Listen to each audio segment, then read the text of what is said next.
কই গো, আমরা না আর গরিব থাকবো না, এবার আমরা বড়লোক হয়ে যাব। আমাদের কাছে বড় বড় বাংলো থাকবে।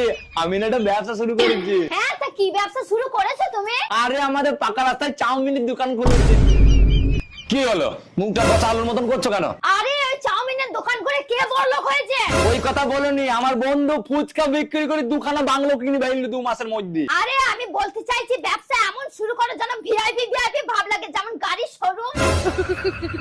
তুমি শুধু ভাবো তোমার 5খানা গাড়ির শোরুম, বলতে আমার কত ভালো লাগবে যে আমার স্বামীর 5খানা গাড়ির শোরুম আছে।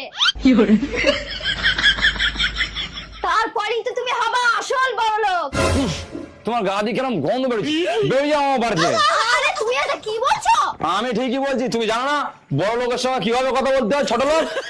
আরে আমার তো মনে হচ্ছে তুমি একটু বেশি ভেবে ফেলেছো। আমি একটু পরে আসছি। হ্যাঁ, যা যা যা।